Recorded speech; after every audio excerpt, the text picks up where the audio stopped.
أعوذ بالله من الشيطان الرجيم. بسم الله الرحمن الرحيم. يا أيها الذين آمنوا كتب عليكم الصيام كما كتب على الذين من قبلكم لعلكم تتقون. صدق اللہ العظیم. اے ایمان والو، تمہارے اوپر روزے فرض کیے جاتے ہیں جیسا کہ تم سے پہلے لوگوں پہ اوپر فرض کیے گئے تاکہ تم پرہیزگار بن جاؤ. سورۃ البقرہ کی آیت نمبر 183 آپ کے سامنے تلاوت ہوئی. دعا فرمائی اللہ تعالیٰ آیت کا صحیح مفہوم عرض کرنے کی توفیق عطا فرمائے، آمین. اس سے پہلے یہ بات آپ کے سامنے آ چکی کہ سورۃ البقرہ کے 21ویں رکوع سے اللہ رب العزت مومنین ایمان والوں کو خطاب دے رہے ہیں کہ تم کامل فرمانبرداری اللہ کی اختیار کرو. اب کامل فرمانبرداری اللہ کی اختیار کی جائے گی تو وہ ہر شعبے میں ہوگی، عبادات میں بھی، معاملات میں بھی، معاشرت میں بھی، اخلاقیات میں بھی. تو اللہ تعالیٰ اسی حوالے سے مختلف احکامات دے رہے ہیں کہ تم نے نیکی کو کسی ایک شعبے میں بند نہیں سمجھنا، بلکہ ہر شعبے میں تم اپنے آپ کو پیش رکھو، اللہ کے مکمل فرمانبردار بنو. تو اب بظاہر تو اس سے پچھلی آیات میں قتل کا، قصاص کا حکم دیا، وصیت کا حکم دیا، لیکن اچانک سے روزے کا حکم آ گیا یہ بتانے کے لیے کہ در حقیقت مقصود ہماری بھی فرمانبرداری ہے. ہم جو حکم بھی دے دیں، کسی بھی لمحے ہمارا جو حکم آ جائے تم نے اسے ماننا ہے. چنانچہ آج کی آیات میں اللہ رب العزت اس بات کو بیان کر رہے ہیں کہ در حقیقت ہم نے ایمان والوں کے اوپر روزے کو فرض کیا ہے. دیکھیے اللہ رب العزت نے جو عبادات ہمارے اوپر لازم قرار دی ہیں وہ عبادات ایسی بھی ہیں جس میں انسان کو اپنے جسم کو خرچ کرنا پڑتا ہے، بعض ایسی ہیں جس میں مال کو خرچ کرنا پڑتا ہے، بعض ایسی ہیں جس میں جسم اور مال دونوں کو اللہ کی راہ میں لگانا پڑتا ہے. مقصود صرف اپنے آپ کو مکمل اللہ کا فرمانبردار بنانا ہے. اب ایک عام ایسی عبادات جو کہ ہر غریب، امیر، فقیر، ہر مسلمان مرد اور عورت کے اوپر فرض ہے، وہ دو ہی عبادتیں ہیں، ایک نماز اور ایک دوسرا روزہ. یعنی اس میں امیر اور غریب کا کوئی فرق نہیں، مرد اور عورت کا کوئی فرق نہیں. تو سب سے پہلے ہر مسلمان کے اوپر یہ بات فرض کی کہ تم نے اپنے جسم کو اللہ کی راہ میں لگانا ہے. پھر جب تمہارے پاس مال آ جائے تو تم نے جسم سے بڑھ کر اپنے مال کو اللہ کی راہ میں لگانا ہے زکوٰۃ کی شکل میں. اور پھر مزید ترقی ہو جائے، جسمانی قوت بھی ہو، مالی طاقت بھی ہو، تو پھر اللہ کی راہ میں اب دیوانہ وار نکل جاؤ حج کے لیے. اور ایسے نکلنا ہے کہ یعنی آپ اندازہ کیجئے اللہ تعالیٰ اب بندے کو اپنا عاشق بنانا چاہتے ہیں تو سب سے پہلے اس کی جان کو اپنے راستے میں لگواتے ہیں، پھر اس کے مال کو لگواتے ہیں. جس طرح ایک مجنون ہے، لیلا کے لیے وہ اس بات کی پرواہ نہیں کرتا کہ میں سب سے پہلے اس کی عشق کی ابتدا ہوگی نا تو وہ اپنے جسم کو اللہ کی راہ میں لگائے گا، پھر مال خرچ کرتے ہوئے بھی دریغ نہیں کرے گا. ایک وقت آئے گا کہ جب اس کے عشق عروج کو پہنچے گا تو پھر دیوانہ وار اس کے راہوں کو تکنے کے لیے اس کو تلاش کرنے کے لیے نکل جائے گا. تو اللہ بھی یہی چاہتے ہیں، تم اپنے جسم کو، اپنے مال کو اللہ کی راہ میں خرچ لگانے کے بعد اب تم اس ترقی کو پہنچ چکے ہو کہ اب ہمارے لیے تم اس حال میں نکلو کہ تم نے اپنے بالوں کو کنگھی نہیں کرنی، تم نے خوشبو نہیں لگانی، تم نے مخصوص قسم کے چپل نہیں پہننے، تم نے 2 سفید چادریں اوڑھ کے اب تم نے ہماری راہ میں نکل آنا ہے. تو یہ در حقیقت ایک ترتیب وار اللہ تعالیٰ حکم دے رہے ہیں. لیکن ہمارے یہاں معاشرہ کیا ہے، لوگوں کا مزاج کیا ہے، شروعات حج سے کریں گے. یعنی ایک ترتیب سے، جو فطری ترتیب اس حساب سے نہیں چلنا، شروعات حج سے کرنی ہے. ٹھیک ہے آپ کا فرض تو ادا ہو جائے گا، لیکن ہوگا وہی کہ حاجی صاحب ابھی حج ان کا پورا نہیں ہوا، لیکن ابھی جہاز میں بیٹھے ہیں کہ فلمیں دیکھنا شروع کر دیں، بد نظری شروع کر دی، یہاں پہنچے نہیں کہ وہی سود چل رہا ہے. اسی کو تو کہا تسبیح پھری مڑکا پھرا، دل نہ پھرا تو کیا ہوا، دل کا کفر ٹوٹا نہیں، حاجی ہوئے تو کیا ہوا.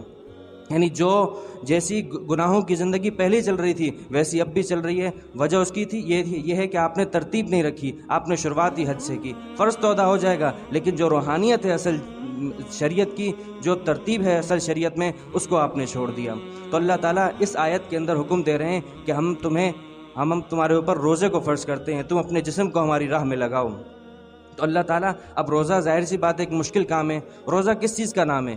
روزہ نام ہے 3 جائز چیزوں کو اللہ کے لیے چھوڑنا تاکہ کئی حرام چیزوں سے آپ بچ جاؤ۔ 3 جائز چیزیں، کھانا بھی جائز ہے، بلکہ اپنی جان کو بچانے کے لیے کھانا فرض ہے، پینا بھی جائز ہے، اپنی جان کو بچانے کے لیے پینا فرض ہے، اور اپنی بیوی سے اپنی خواہشات کو پورا کرنا یہ بھی ضروری ہے۔ اگر اس بات کا یقین ہو کہ میں گناہ میں مبتلا ہو جاؤں گا تو پھر ایسی صورت میں تو نکاح فرض ہو جاتا ہے۔ تو باوجود اس چیز کے اللہ تعالیٰ فرما رہے ہیں کہ نہیں، تم روزے میں صبح سے لے کر سحری کے وقت سے لے کر افطار کے وقت تک تم ان 3 جائز چیزوں کو بھی چھوڑ دو۔ کیوں؟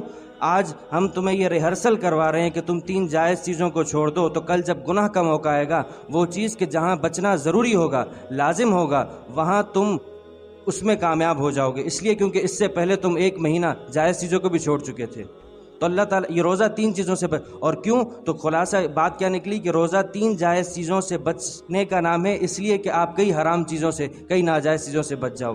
اب یہ حکم اللہ تعالیٰ نے ہر ایک کو دیا ہے، اور لیکن مشکل کام ہے، تو اللہ فرماتے ہیں اس مشکل کام کو آسان کرنے کے لیے، ذہن سازی کے لیے اللہ تعالیٰ نے اس حکم کو 6 سے 7 چیزوں کے ذریعے سے ہماری ذہن سازی کی ہے۔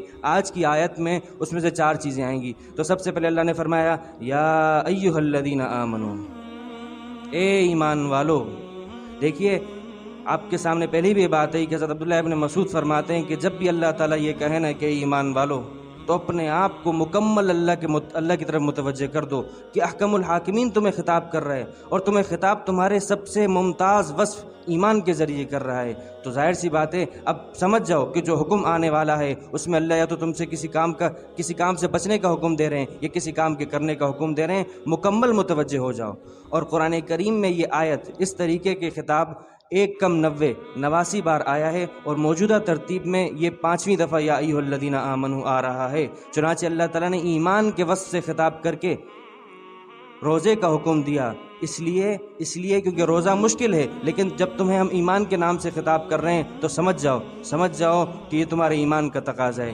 ایک استاد اپنے شاگرد کو یہ بھی کہہ سکتا ہے کہ نالائق پانی بھر کے آؤ، اور استاد یہ بھی کہہ سکتا ہے پیارے پانی تو بھر کے آؤ۔ اب آپ دیکھیے، پیارے کے خطاب سے اس کام کا کرنا آسان ہو جائے گا، اور نالائق کے خطاب سے اس کام کا کرنا مشکل ہے۔ تو اللہ فرما رہے ہیں یا ایھا الذین آمنو، اے ایمان والو، کتب علیکم، تمہارے اوپر فرض کیا جاتا ہے۔ اب جب فرض کیا جاتا ہے، کون کرنا ہے فرض؟ اللہ فرما رہے ہیں میں کر رہا ہوں فرض، لہٰذا جب میں کر رہا ہوں تو لہٰذا اب تم اس بات پہ عمل کرو۔ الصیام، روزے تمہارے اوپر فرض کیے گئے۔ اور پھر تیسری بات کیا کہ جس سے معاملہ آسان ہو جائے، کما کتب علی الذین من قبلکم، صرف تمہارے اوپر روزے فرض نہیں ہو رہے، تم سے پہلے بھی جو امتیں گزری ہیں ان کے اوپر بھی ہم نے روزے فرض کیے ہیں۔ چنانچہ جتنی بھی عبادات ہیں، نماز، روزہ، حج، زکوٰۃ، یہ تمام کی تمام عبادات ہر شریعت میں رہی ہیں۔ ہاں، شکلیں مختلف رہی ہیں، اس کی مقدار، اس کی تعیین میں تھوڑا فرق رہا ہے، لیکن نفس عبادات تمام کی تمام شریعتوں میں جو کہ شرائع رہی ہیں، شعائر رہے ہیں، وہ سب کے اس میں برابر ہے۔ تو اللہ فرماتے ہیں کما کتب علی الذین من قبلکم۔ پھر چوتھی بات، لعلکم تتقون، ہم نے روزہ اس لیے فرض کیا ہے تاکہ تم پرہیزگار بن جاؤ، تمہارے اندر اللہ کا تقویٰ آ جائے، تمہارے اندر اللہ کا ڈر آ جائے۔ اور یہ وہی بات ہے جو میں نے آپ کے سامنے عرض کی کہ در حقیقت روزہ اس بات کا نام ہے کہ آپ نے اپنے اندر ہر وقت اس بات کا خوف رکھنا ہے کہ مجھے کوئی دیکھ رہا ہے۔ روزہ جب انسان رکھتا ہے تو ایک جائز چیز ہے، کوئی بھی نہیں ہے، بند کمرہ ہے، پیاس بھی لگی ہوئی ہے، بھوک بھی ہے، کھانا بھی سامنے رکھا ہوا ہے، لیکن کون سی چیز ہے جو اسے ایسا کرنے سے روک رہی ہے؟ وہ در حقیقت ایک ہے۔ حالانکہ روزہ انسان نہیں رکھا ہوا اور کہہ دے کہ کسی کو رکھا ہوا ہے تو کوئی فرق نہیں پڑتا، کسی کو کیا پتہ چلتا ہے، لیکن روزہ خالصتاً ایسی عبادت ہے، انسان نماز پڑھتا ہے دوسرے کو پتہ چلتا ہے، زکوٰۃ دیتا ہے تو کم از کم فقیر کو تو پتہ چل رہا ہے جس کو آپ دے رہے ہیں، لیکن روزہ خالصتاً ایسی عبادت ہے کہ اس کا پتہ کسی اور کو نہیں چلتا۔ اسی لیے کہ حدیث میں آیا، آپ علیہ الصلوۃ والسلام نے فرمایا، اللہ تعالیٰ فرماتے ہیں الصوم لی، روزہ بندہ میرے لیے رکھتا ہے، وَأَنَا أَجْزِي بِهِ، اور میں بنفس نفیس خود اسے اس کا بدلہ دوں گا۔ اور بعض روایت میں آتا ہے وَأَنَا أُجْزَىٰ بِهِ، میں خود اللہ اس کا بدلہ ہوں۔ یعنی روزے سے اللہ کا قرب حاصل ہوتا ہے، روزے سے انسان اللہ کو حاصل کر لیتا ہے۔ اور بعض اس کی تشریح میں بعض محدثین نے لکھا کہ در حقیقت روزے کی وجہ سے روزے دار کو اللہ تعالیٰ قیامت کے دن ایک خاص قسم کا دیدار نصیب فرمائیں گے۔ حدیث میں آیا آپ علیہ الصلوۃ والسلام نے فرمایا للصائم فرحتان، روزے دار کو دو فرحتیں ملتی ہیں، دو خوشیاں ملتی ہیں. ایک تو فرحۃ عند الافطار، فرحۃ عند الفطر، جب روزہ کھولتا ہے اس وقت دل کی خوشی ہوتی ہے، اور دوسری خوشی اسے اس وقت ملے گی کہ جب وہ اللہ کی ذات کا دیدار کرے گا. اللہ تعالی ہمیں نصیب فرمائے. تو اللہ تعالیٰ فرماتے ہیں کہ تم تقوی والی زندگی میں آ جاؤ، تمہیں ہم تقوی دینا چاہتے ہیں، تمہیں ہم اپنا خوف دلانا چاہتے ہیں، کیونکہ پوری شریعت کا خلاصہ اگر ہم دیکھیں تو اللہ تعالیٰ یہ شریعت کا خلاصہ کیا ہے کہ آپ نے حقوق ادا کرنے ہیں، چاہے بندے کا حق ہو چاہے اللہ کا حق ہو، حقوق ادا کرنے ہیں، اچھے طریقے سے ادا کرنے ہیں. یہ ہے پوری شریعت کا خلاصہ. لیکن یہ تمام کے تمام حقوق کیسے ادا ہوں گے؟ صرف ایک ہی طریقہ ہے اس کا کہ جب آپ کے دل میں اللہ کا ڈر ہو. اللہ کا ڈر ہے تو آپ بیوی کا حق بھی ادا کریں گے، ماں کا حق بھی ادا کریں گے، اللہ کا بھی حق ادا کریں. تمام حقوق کی ادائیگی کا نام حقوق کی ادائیگی حدود کی رعایت کے ساتھ اچھے طریقے سے ہو تو یہ پوری شریعت ہے. دیکھیے اللہ کا حق ادا کرنا ہے تو اللہ کے حق ادا کرنے میں ایسا نہ ہو کہ آپ مخلوق کے حقوق تلف کر دیں. بندوں کے حقوق ادا کرنے ہیں تو ایسا نہ ہو کہ اللہ کے حقوق تلف ہو جائیں. تو حقوق کی ادائیگی حدود کی رعایت کے ساتھ اچھے طریقے سے کرنا پوری شریعت ہے. اور اس پوری یہ سب کیسے ہوگا؟ جب اللہ کا ڈر دل میں آ جائے. تو اللہ تعالیٰ فرماتے ہیں کہ ہم تمہیں اس بات کی ریہرسل کروانا چاہتے ہیں، تمہارے اندر در حقیقت تقویٰ ڈالنا چاہتے ہیں، اس لیے ہم نے تمہارے اوپر روزہ فرض کیا ہے. یہ ایک حکمت ہے. اب اگر اس کے علاوہ کئی اور فائدے ہیں لیکن یہ ایک بنیادی چیز ہے. اب دیکھیے انسان کے دشمن دو ہی چیزیں ہیں. اگر انسان غور کرے ایک مومن کا دشمن دو ہی چیزیں ہیں، ایک شیطان اور ایک اس کا نفس. حدیث میں آتا ہے آپ صلی اللہ تعالیٰ علیہ وسلم نے فرمایا اذا استحل رمضان، جب رمضان کا چاند نظر آئے گا غلقت ابواب جہنم، جہنم کے دروازے بند، اور فتحت ابواب الجنہ، جنت کے دروازے کھل جائیں گے. وصفدت الشیاطین، اور تمام کے تمام شیطانوں کو قید میں ڈال دیا جائے گا. اب شیطان تو قید میں چلا گیا، یعنی آپ کا ایک دشمن تو بیڑیوں میں ہے، وہ تو آپ کو کچھ نہیں کر سکتا، لیکن ایک دشمن ہے جو آپ کے ساتھ لگا ہوا ہے. حقیقت یہ ہے کہ آج ہم نے اس کو دشمن سمجھا ہی نہیں. شیطان کو تو چلو کوئی نہ کوئی کہہ ہی دیتا ہے، لیکن ہر کوئی اپنی رائے کو درست سمجھ رہا ہے. یہ نہیں سمجھتا کہ میرے ساتھ جو نفس لگا ہوا ہے، آیا یہ جو میرے دل میں رائے آئی ہے، میرے دل میں جو خیال آیا، یہ خیال کہیں نفس کی چال تو نہیں. ان النفس لامارۃ بالسوء، نفس کی تین قسمیں ہیں. نفس اپنی ذات میں برائی کا حکم دینے والا ہے. وما ابرئ نفسی ان النفس لامارۃ بالسوء، نفس اپنی ذات میں آپ کو برائی پر ابھارے گا، بار بار حکم دے گا، بار بار حکم دے گا. آپ نے مجاہدے کے ذریعے سے. اب نفس کس چیز سے پلتا ہے؟ آپ اس کی ہر خواہش پوری کرو. جو دل میں آ رہا ہے، کھانے کی چیز دل میں آئی فوراً کھا لی، جو پینے کے دل میں آئی بات وہ فوراً پی لی، جو کام کرنے کا دل چاہ رہا ہے وہ آپ نے کر لیا. در حقیقت ایسا کرنے سے آپ اپنے نفس کو فربا کر رہے ہیں، موٹا کر رہے ہیں. اب جتنا آپ اس نفس کو کھلاتے جائیں گے، پالتے جائیں گے، پلاتے جائیں گے، یہ اتنا اس کو کنٹرول کرنا مشکل ہو جائے گا. تو نفس کو کنٹرول کرنے کا طریقہ کیا ہے کہ اس کی جو اپنی خواہشات کو توڑنا چاہیے. ہر خواہش اپنی پوری نہیں کرنی چاہیے، اس سے نفس اور تیش میں آتا ہے. تو اللہ کے نبی فرمایا، اب دیکھیں رمضان کے اندر آپ کا ایک دشمن تو قید ہے، لیکن آپ کا نفس آپ کے ساتھ لگا ہوا ہے، لہٰذا وہ آپ سے گناہ کرواتا ہے. لوگ کہتے ہیں کہ بھئی عجیب بات ہے، حدیث میں تو آتا ہے کہ قرآن آپ نے فرمایا کہ شیطان قید ہو جاتا ہے، لیکن گناہ تو پھر بھی ہو رہے ہیں. گناہ اس لیے ہو رہے ہیں کہ اللہ نے ایک دشمن کو تو قید کر دیا، لیکن ایک دشمن آپ کے ساتھ لگا ہوا ہے. اب آپ نے اس کی خواہشات کو توڑ کر، اس کی بھوک میں مبتلا کر کے، اس کو پیاس میں مبتلا کر کے، بیوی سے دور رہ کر آپ اس کو توڑو، اور اس کو توڑو گے تو در حقیقت آپ کے لیے تقوی والی زندگی حاصل ہو جائے گی. لیکن آج کیا ہے، نفس کو تو ہر شخص اپنے آپ کو ذرائع سمجھتا ہے. جو بات میرے دل میں آ گئی بس یہی ہونی چاہیے. کوئی اس بات کے لیے تیار ہی نہیں ہے کہ میں کسی سے پوچھوں تو صحیح کہ یہ جو میرے دل میں بات آ رہی ہے، آیا کہیں یہ نفس کا مکر تو نہیں ہے.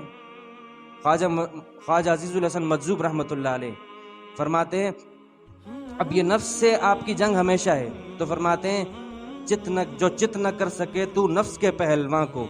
نفس ایک پہلواں ہے، اس سے زندگی بھر آپ نے لڑنا ہے. یہ آپ زندگی اکھاڑا ہے، یہ میدان ہے، آپ اور نفس دونوں نے لڑنا ہے. تو فرمایا جو چت نہ کر سکے تو نفس کے پہلواں کو، تو یوں ہاتھ پاؤں بھی ڈھیلے نہ ڈالے. ہاتھ پاؤں ڈھیلے ڈال کے نہیں بیٹھ جاؤ کہ اب جو بات دل میں آ رہی ہے وہ کرنی ہے، بلکہ اس سے تو کشتی ہے عمر بھر کی. تمہاری کشتی نفس کے ساتھ عمر بھر کی ہے. کبھی تو دبا لے کبھی وہ دبا لے، کبھی تم اسے نیچے کر دو کبھی وہ تمہیں نیچے کر دے، لیکن لڑو تو صحیح، ہمت تو کرو. اس کی ہر بات پوری کرو گے، اس کی ہر خواہش پوری کرو گے تو اسے تم اور فربا اور تازہ کر رہے ہو. یہ تمہارا آپ اللہ نے کیا فرمایا؟ اما من خاف مقام ربہ ونہى النفس عن الہوى فإن الجنۃ ہی المأوى، جو شخص اپنے رب کے سامنے کھڑا ہونے سے ڈر گیا، اب جب رب کے سامنے کھڑا ہونے سے ڈرے گا تو کیا ہوگا؟ وَنَهَى النَّفْسَ عَنِ الْهَوَىٰ، اپنے نفس کو، اپنی خواہشات کو پورا کرنے سے روکے گا، تو در حقیقت یہ اس میں کامیاب ہو گیا، گناہوں سے بچ گیا، تو فَإِنَّ الْجَنَّةَ هِيَ الْمَأْوَىٰ، تو جنت اسی آدمی کا ٹھکانہ ہے۔ لیکن کیا ہے؟ قرآن کیا کہتا ہے؟ اَرَأَيْتَ مَنِ اتَّخَذَ إِلَٰهَهُ هَوَىٰ، کیا تم نے ایسے شخص کو دیکھا ہے جس نے اپنی خواہشات کو اپنا معبود بنا کے رکھا ہے، جو بات دل میں آتی ہے بس اسے پورا کرنا ہے۔ واللہ العظیم، یہ سب سے بڑا دشمن ہے آپ کا نفس، آپ کے ساتھ لگا ہوا ہے، لیکن اس کو اب نفس آپ کو ہر وقت گناہوں کا حکم دے گا۔ آپ نے مجاہدے کر کے لوگوں، اب کسی شیخ کے ساتھ رہ کر آپ نے اس کے گناہوں کے بار بار حکم دینے کو ختم کرنا ہوگا۔ اس کے بعد ایک لمحہ آئے گا کہ نفس امارہ سے ایک دوسرے کیٹیگری میں چلا جائے گا، وہ ہے نفس لوامہ۔ ایک ایسا اگر آپ کے دل میں آپ کا نفس ایسا ہو جائے کہ گناہ کرنے کے بعد آپ کو ملامت ہو رہی ہے، تو یہ آپ کا نفس لوامہ ہے۔ اس کے بعد مزید مجاہدوں کے ذریعے سے، مزید کوشش کے ذریعے سے، مزید گناہوں کو چھوڑ کر آپ کا نفس مطمئنہ بن جائے گا، یعنی وہ نفس کہ جس کے بارے میں ابھی اطمینان ہے کہ اب یہ عام حالات، اب کوئی غیر معمولی حالات ہو تو گناہ کرے گا، ورنہ یہ گناہ نہیں کرے گا۔ تو ہم نے اپنے نفس کو نفس مطمئنہ بنانا ہے۔ قرآن کریم نفس مطمئنہ کو کہتا ہے یا ایتھا النفس، یا ایتھا النفس المطمئنہ ارجعی الی ربک۔ اللہ تعالیٰ جب انسان کا نفس مطمئن بن جاتا ہے تو اللہ اس نفس سے خطاب کرتے ہیں، اے نفس مطمئنہ، اپنے رب کی طرف لوٹ، اپنے رب کی طرف لوٹ۔ کہاں لوٹنا ہے؟ جنت میں، جہاں دیگر نفس مطمئنہ والے انبیاء ہیں، صلحاء ہیں، شہداء ہیں، وہاں تو اپنے آپ کو لوٹا۔ تو در حقیقت ہم نے کوشش کرنی ہے کہ اپنے آپ کو نفس مطمئنہ بنانا ہے، لیکن اگر کم از کم نفس لوامہ تو کم از کم حاصل کیا جائے کہ گناہ کرنے کے بعد گناہ پر ملامت تو ہو، آپ کا دل آپ کو ملامت تو کرے۔ لیکن یہ صورت کہ آپ کا نفس آپ کو گناہوں پر آمادہ کیے ہی جا رہا ہے، حکم دیے ہی جا رہا ہے، یہ سب سے خطرناک چیز ہے۔ اللہ تعالیٰ ہماری حفاظت فرمائے۔ تو در حقیقت اللہ تعالیٰ روزے کا حکم دے کر ہمیں جو تقویٰ حاصل کروانا چاہتے ہیں وہ اسی لیے کہ ہماری مکمل زندگی اللہ اور اللہ کے رسول کی منشا کے مطابق ہو جائے۔ اللہ تعالیٰ ہمیں عمل کی توفیق عطا فرمائے۔ وآخر دعوانا الحمدللہ رب العالمین۔ اللهم لك الحمد كله ولك الشكر كله وإليك يرجع الأمر كله. اللهم لا أحصي ثناء عليك أنت كما أثنيت على نفسك.